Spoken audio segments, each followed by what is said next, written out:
विद्यार्थियों, आज की ऑनलाइन क्लास में एक बार पुनः आप सभी का स्वागत। आज अपन जो छंद अपने कक्षा 12 हिंदी साहित्य में प्रकरण अपना छंद चल रहा था, उसमें नेक्स्ट छंद अपन पढ़ते हैं कुंडलियाँ, जो आपके पाठ्यक्रम में मात्रिक छंदों में ये लास्ट है। फिर वर्णिक छंद पढ़ेंगे, कुंडलिया छंद। तो जैसे आपने कल छपे छंद पढ़ा, छपे छंद था उसकी विशेषता उदाहरण पढ़े, वैसे ही कुंडलिया भी कैसा किस प्रकार का पहली विशेषता में अपन देखेंगे कि यह एक मात्रिक विषम छंद है। मात्रिक विषम छंद, जैसे कल छपे पढ़ा था वो भी मात्रिक विषम था, क्योंकि सभी चरणों में समान मात्रा नहीं थी उसमें, और इसमें भी क्या है, सभी चरणों में समान मात्रा नहीं है। तो मात्रिक विषम छंद है। कैसे? रोला छंद। दूसरा कौन सा इसमें? रोला छंद। रोला छंद की वही विशेषता, इसमें 24-24 मात्राओं के 4 चरण होंगे। तो पहले देखो कि एक बार अपन मात्रा लगा के देख लेते हैं कि इसकी आ रही क्या। गुरु गुरु गुरु, लघु लघु गुरु गुरु, लघु लघु गुरु गुरु गुरु और लघु। तो 2 2 4 4 4 8 9 10 11 12 13, यहाँ यति हुई। कहने का मतलब 13 पर कोई संगी नहीं उतय है, इत ही को संग। कहने का मतलब यहाँ यति और कितनी 13 मात्रा, 13 और आगे 11 मात्रा। कहने का मतलब ये यहाँ तक क्या है, दोहा छंद। कौन सा? दोहा छंद। दोहा आपको पता ही है, दोहा और सोरठा एक दूसरे के विपरीत होते हैं।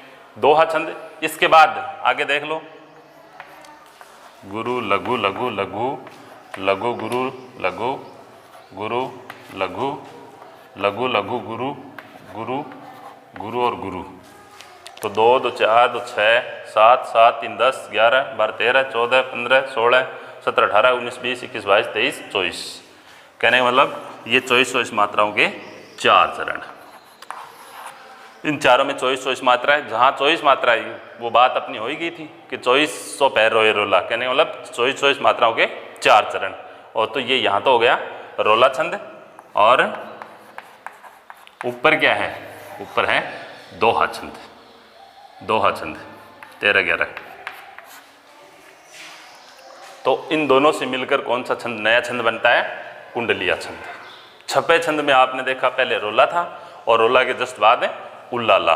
रोला और उल्लाला दोनों से मिलकर क्या बना था? छपे छंद। और यहाँ कुंडलिया छंद। कुंडलिया छंद पहली विशेषता मात्रिक विषम छंद, दूसरी बात दोहा और रोला छंदों के मेल से कुंडलिया छंद बनता है। अब देखो तीसरी है, दोहे के अंत के शब्द रोला के आरंभ में और रोला के अंत के कुछ शब्द दोहे के आरंभ में आते हैं। कहने का मतलब ये अपना दोहा कोई संगी नहीं। अब देखो दूसरी अंतिम शब्द, जैसे शब्द सो सहित उमंग।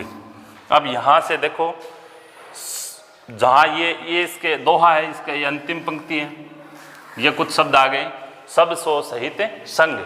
अब देखो यहाँ तो दोहा अपना समाप्त हो रहा है, ये दोहा, यहाँ दोहा समाप्त हुआ, प्रारंभ कौन सा हुआ? रोला। तो सब सो सहित उमंग।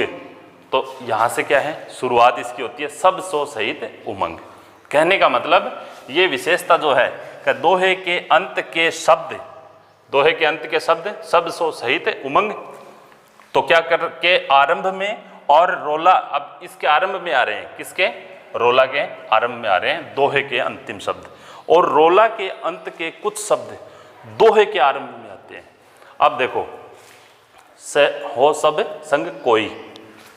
अब ये देखो, ये अंतिम शब्द इसका और इसका प्रारंभिक शब्द। कहने का मतलब जो दोहा है उसके अंतिम शब्द है वो रोला के प्रारंभ में आएंगे, और रोला के जो अंतिम शब्द है वो दोहे के प्रारंभ में। ये इसकी खास विशेषता हो गई। और देखें तो इसमें प्रारंभ में जैसे दो आ गया, तो उसकी विशेषता आप कल जैसे अपन ने बात की थी वैसे लिख सकते हो, और फिर रोला की लिख सकते हो। ये है अपना कौन सा नया छंद, कुंडलिया। और इसके साथ ही आपके जो पाठ्यक्रम में गीतिका, हरिगीतिका, छपे और कुंडलिया, ये 4 मात्रिक छंद है वो समाप्त होते हैं। आपके 4 ही मात्रिक छंद है, जिसमें साथ में जैसे ये 2-2 हो गए, तो इनकी विशेषता भी आपको पता होनी चाहिए। जो कक्षा 11 में आपने पढ़ी थी। और दोनों में जैसे रोला की हो गई, ये दोहा हो गया, और साथ में एक आपके उल्लाला, ये 3 भी आपको ध्यान में होने चाहिए। और इसके साथ अपने ये मात्रिक छंदों का जो प्रकरण है वो समाप्त होता है। अब हम वर्णिक छंद पढ़ेंगे, जो अपने अगली जो क्लास होगी उसमें हम पढ़ेंगे वर्णिक छंद। ये मात्रिक छंद थे जिनकी विशेषता, उदाहरण, सारी चीज़ आपको एक एक याद करनी है, और कुछ में अंतर है वो भी आप, अगर आपको पूरी विशेषता, उदाहरण याद हैं हर छंद के, तो आप इनमें अंतर आसानी से कर सकते हो। धन्यवाद।